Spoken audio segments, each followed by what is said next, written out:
Stop scrolling, because this is the question every truck buyer is asking right now.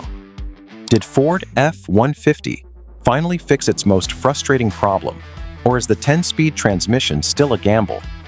For years, the F-150 has dominated the full-size truck market. It has been America's best-selling pickup for decades, trusted by contractors, fleet operators, off-road enthusiasts, and everyday drivers. It built its reputation on strength, capability, and consistency. But even icons have weak points, and in recent years, one issue kept coming up again and again. It wasn't about power. It wasn't about towing. It wasn't even about technology. The biggest frustration for many owners came down to the 10-speed automatic transmission. Now, with the 2027 update rolling out, that same question is louder than ever. Has it finally been fixed? Now, to understand that, you need to look back at what went wrong. The 10-speed automatic, known as the 10R80, was developed by Ford Motor Company and General Motors. On paper, it sounded perfect. More gears meant better fuel economy, quicker acceleration, smoother towing, and improved overall efficiency.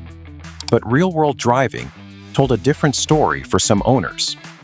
Reports included harsh shifting between gears, delayed engagement when accelerating, sudden downshifts, clunking noises at low speeds, and constant gear hunting in city traffic.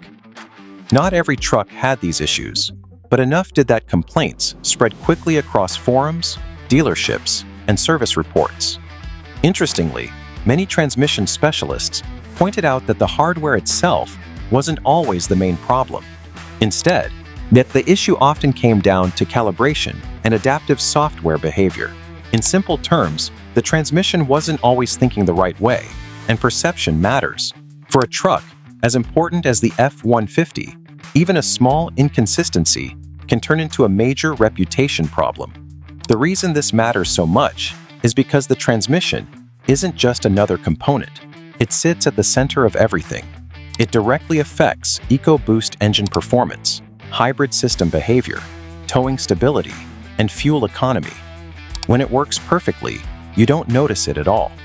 But when it doesn't, you feel it immediately every time you drive. Here's where things start to get interesting, because for 2027, Ford didn't throw the transmission away.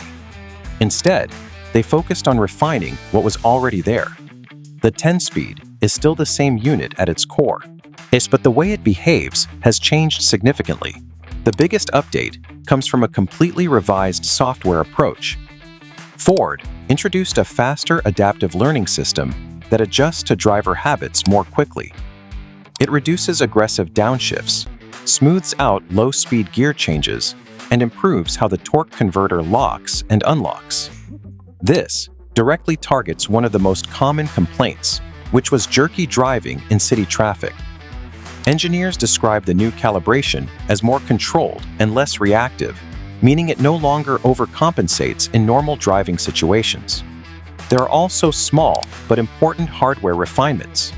Changes to solenoid timing, improved hydraulic pressure consistency, and better clutch durability all play a role. These are not major redesigns, but they are the kind of subtle upgrades that improve long-term reliability. Another key improvement is torque management. The 2027 setup reduces sudden spikes in power during gear changes, especially in EcoBoost models. That leads to smoother acceleration, less drivetrain shock, and reduced wear over time. Ford hasn't openly said there was a problem, but their actions tell the story. In previous years, they released multiple technical service bulletins addressing harsh shifts, clunking during cold starts, and software updates. Industry experts see the 2027 changes as a quiet but clear correction. Early real-world testing backs that up. Fleet evaluators and reviewers are reporting smoother, low-speed driving, less gear hunting in stop-and-go traffic, and more predictable behavior when towing. One fleet manager testing multiple units said the truck finally feels natural instead of constantly trying to decide which gear to use. That overthinking sensation was one of the biggest complaints before, and now it appears to be largely reduced. When you compare it to competitors like the Ram 1500, Chevrolet Silverado 1500, and Toyota Tundra, the gap is closing fast. Analysts now say Ford's updated 10-speed finally matches the smoothness buyers expect in this segment. That brings us to the biggest concern for most buyers: long-term reliability. Smoother shifting is great, but durability is what really matters over time. The 2027 updates are designed to reduce clutch wear, maintain more consistent fluid pressure, limit heat buildup under heavy loads, and improve how the system remembers and adapts to driving patterns. That's in simple terms. Smoother operation means less internal stress, and less stress usually translates to longer life. Engineers say if the new calibration truly limits sudden torque spikes, the transmission should hold up better over high mileage. But real proof will only come after extensive use, including over 100,000 miles, extreme temperatures, and demanding towing conditions. Early signs are promising, but time will ultimately decide. These improvements also have a noticeable impact on both EcoBoost and hybrid models. Hybrid versions, especially, depend on seamless transitions between electric and gasoline power. Earlier systems could feel slightly abrupt when the engine kicked back in or hesitant at low speeds. The updated transmission significantly improves that transition, making it feel more natural and less noticeable. As for EcoBoost engines, the system now anticipates torque delivery better, which helps reduce the feeling of turbo lag and creates a smoother driving experience overall. Some people expected Ford to abandon the 10-speed completely, but that didn't happen for good reason. The current design is highly efficient, capable of handling high torque, and already deeply integrated into production.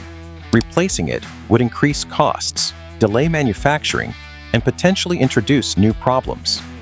Instead, Ford chose to refine and improve what they already had, which in engineering often delivers better real-world results than starting from scratch. There's also a bigger shift happening here. Modern trucks are becoming increasingly software-driven, and the 2027 model reflects that. And over-the-air updates now allow Ford to fine-tune transmission behavior even after the truck is sold, something that wasn't possible when this system first launched. So should you be concerned? Based on everything so far, the answer is more balanced than before. Early feedback suggests the major issues have been significantly reduced. Still, a proper test drive is essential, especially in low-speed conditions and towing scenarios. The overall verdict is clear. The 2027 update doesn't make the transmission perfect, but it does make it meaningfully better. For most buyers, this is the most refined version yet, and possibly the one that finally puts the controversy to rest.